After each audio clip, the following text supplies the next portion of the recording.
வந்தோமா? சண்டை ஓட வந்தோமா? இல்ல யாரையாவது அடிச்சோமா? இல்ல யாரையாவது அசிங்கமா பேசணுமா?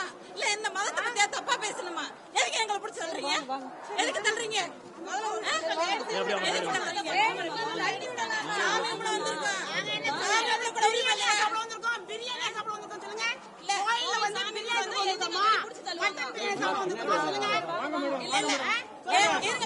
வேறு மதத்தை பத்தி தப்பா பேசுறோமா? எங்க இந்துக்கள் யாரையாவது குறையா பேசுறோமா? நாங்க சோறு திங்கிறோம்.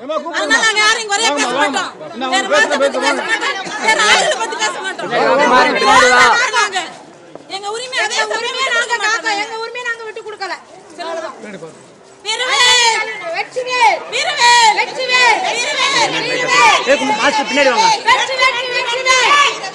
பின்னாடி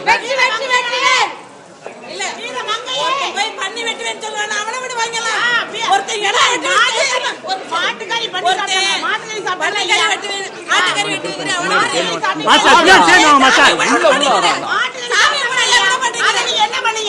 பண்ணீங்க? மலை மேல உட்கார்ந்து பிரியாணி சாப்பிட்டாங்க. என்ன பண்ணீங்க? எங்க சாமி எங்க போனீங்க? நீங்க உங்க வேலையை பாக்குறீங்க, நாங்க எங்க வேலையை பாக்குறோம் மேடம். அதை நீங்க தடுக்கலையா? எங்களை சொல்றீங்க உங்களுக்கு ரைட் இருக்கு. சாமி உங்களை வந்து தப்பாயா? இந்துக்கள் எல்லாரும் வேடிக்கை பாக்குறீங்க. சாமி உங்களை வந்து வர தெரியாதா? கோயிலுக்கு வந்து எதுக்காக வரோம்? சாமி கும்பிட வரோம். இவங்களை மாடி போய் மேல ஆட்டு கறி எல்லாம் சமைச்சு சாப்பிட்டுருக்கோமா? சாப்பிட சொல்லி கூப்பிடுறோமா? சொல்லுங்க. எதனால வந்து இவங்க இவ்வளவு அராஜகம் பண்றாங்க? போலீஸ் வந்து மக்களுடைய பாதுகாப்பு கொடுக்கணும். ஏன் மக்களுக்கு வந்து இவங்க பாதுகாப்பு கொடுக்கறவங்களே இப்படி அராஜகம் பண்ணுனா இது நாட்டுல வந்து நடக்குமா? நல்லது நடக்குமா? ஒரு பெண்களுக்கு அராஜகம் நடந்துட்டு இருக்கு. இது வரைக்கும் வந்து எவ்வளவு வந்து கற்பழிப்பு நடக்குது, கொலை நடக்குது, எத்தனை பிரச்சனை நடக்குது. டாஸ்மாக் நடக்குது. டாஸ்மாக்ல அழிங்கன்னா அது அழிக்கிறது இல்ல. தேவைப்படுறத வந்து கொடுக்கறதே கிடையாது. எதுக்காக வந்து இவ்வளவு பிரச்சனை? வெற்றிவேல் முருகனுக்கு அரோகரா, வீரவேல் முருகனுக்கு அரோகரா. இங்க தமிழக அரசு ஒரு சாமானிய மக்களுக்கு உண்டான குரல் வலையை நெருக்கின்றது. படைகள் இருங்க மேடம், என்னை பேச விடுங்க மேடம். என்ன பேச விடுங்க, கீழே உட்கார்ந்துருவேன். தடைகளை உடைத்து இந்த படைகளை இவர்களால் ஒன்றுமே செய்ய முடியாத அன்பானவர்களே, இந்துக்களின் குரல் வலையை நெருக்கும் இந்த திமுக அரசை வன்மையாக கண்டிக்கின்றோம். இது திருப்பரங்குன்ற மலை எங்களுடைய மலை, முருகனின் மலை. எதற்கும் அஞ்சோம், எதற்கும் அஞ்சோம் அன்பானவர்களே. இந்துக்களே, இந்திய நிலை நாளைக்கு உங்க வீட்டில் நடக்கும். இன்னைக்கு மலைக்கு போக கூடாதுன்னு சொல்றாங்க, நாளைக்கு வீதியில நடக்க கூடாதுன்னு சொல்வாங்க. அன்பானவர்களே, எதற்கும் அஞ்சாதீர்கள். மேடம் இருங்க மேடம், இருங்க மேடம், இருங்க. நாங்க நீங்க பேசவே விடலையே. இல்ல நீங்க பேசவே விடலையே. ஒரே ஒரு நிமிஷம் சார். இன்று காவடி சிந்து எடுக்கிறோம். இந்த முருகப்பெருமான், திருப்பரங்குன்ற முருகப்பெருமான் எல்லாம் வல்ல தமிழ்நாட்டை காக்க ஒவ்வொருத்தரும் இந்துக்கள் பாடுபட வேண்டும். பாருங்க, சுடுற வெயில்ல தனியா நடந்து கூட போக விட மாட்டேங்காங்க. தைப்பூசத்துக்கு நடந்து கூட போக மாட்டேங்காங்க. நான் கட்சி சார்பா வரலைங்க, பாருங்க, தன்னந்தனியா வந்திருக்கிறேன். நான் தனியா வந்திருக்கிறேன். ஒரு தைப்பூசத்திற்கு ஒரு இந்துக்களின் சாதாரண கடமையை கூட நிறைவேற்ற விட மாட்டேங்காங்க. இங்க பாருங்க அன்பானவர்களே, ஒரு கோயில் ஒவ்வொருத்தருக்கும் ஒரு மத சார்பு உள்ள ஒரு கடமைகள் உண்டு. ஒரு சாமானியனின் ஒரு நிறைவேற்றுதலை கூட செய்ய விட மாட்டேங்காங்க.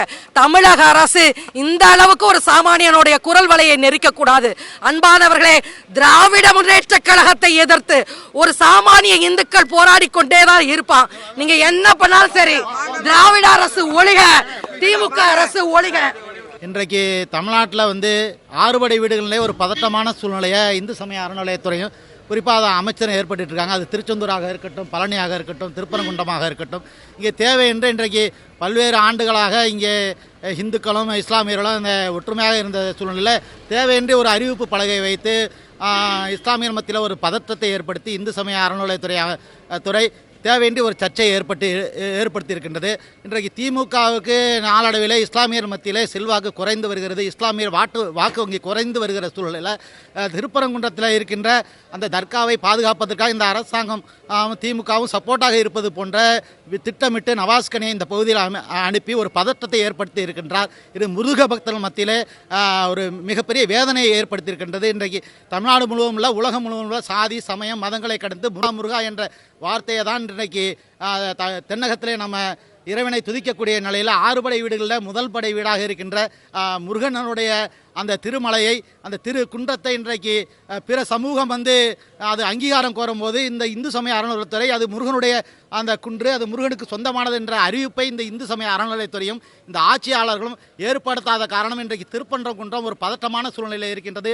முருக பக்தர்களுக்கு மிகப்பெரிய வேதனையை அளிக்கக்கூடிய இந்த சூழ்நிலையை உடனடியாக முதலமைச்சரும் துணை முதல்வரும் இந்த அரசும் முற்றுப்புள்ளி வைக்க வேண்டும். திருப்பரங்குன்றம் மலை முருகனுக்கு சொந்தம் என்ற ஒரு உத்தரவை இந்து சமய அறநிலையத்துறை மூலம் இந்த அரசாங்கம் ஏற்படுத்தி முருக பக்தர்களுக்கு இங்கே ஏற்பட்டிருக்கின்ற பதற்றத்தை தணிக்க வேண்டும் என்று இந்த முருக பக்தர்கள் ஒட்டுமொத்த உலக முருக பக்தர்கள் சார்பாக கேட்டுக்கொள்கிறோம். நாளைக்கெல்லாம் எப்படி மேக்ஸிமம் 5000 பேர் வருவாங்க. இன்னைக்கு ஆள் நடமாட்டமே இல்லை, வியாபாரம் இல்லை. திட்டமிட்டு மாட்டுக்கறி இங்க சாப்பிட சொல்லி உலகத்துல உள்ள அத்தனை முருகர் பக்தருடைய மனதையும் வேதனைப்படுத்தி அதன் மூலமா இன்னைக்கு தன்னெழுச்சியாக மக்கள் எல்லாம் கொண்டாடிக்கிறாங்க. மாட்டுக்கறி சாப்பிடுறது எந்த பக்தனுக்கும் மனசுக்கு ஒப்பவில்லை. திட்டமிட்டு முதல்வர் ஸ்டாலின் அவர்கள் மத கலவரத்தை உண்டு பண்ணுகிறார்.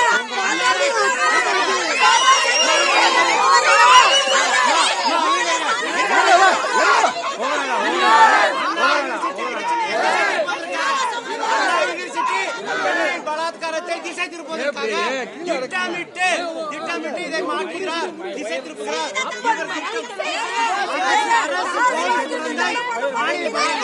நிர்வாகம் உடந்தை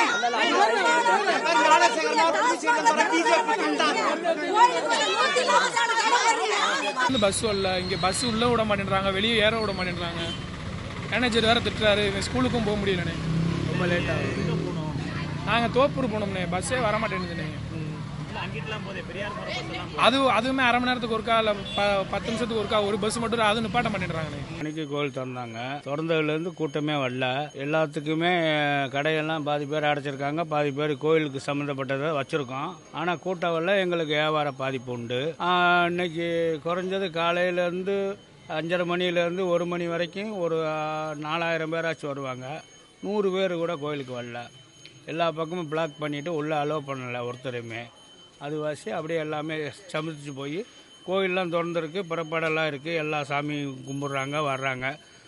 மீறி வர்றவங்க வராங்க, ஒவ்வொருத்தவங்க அப்படியே பின்னாலேயே போயிடுறாங்க. உள்ளே அலோவ் பண்ண மாட்டோம் அப்படின்னு கொஞ்சம் தூரத்துக்கு ஆரியப்பட்டி, இந்த பக்கம் அவனியாபுரம் சைடு அந்த பல்க்குக்கிட்டே நிப்பாட்டிடுறாங்க, இந்த பக்கம் மூலக்கரைக்கிட்டே நிப்பாட்டிடுறாங்க. அது வாசி யாரும் பயந்துக்கிட்டு கோயிலுக்கு ஆள் வரல. பக்தரோட வருகையெல்லாம் ஒன்றுமே கிடையாது.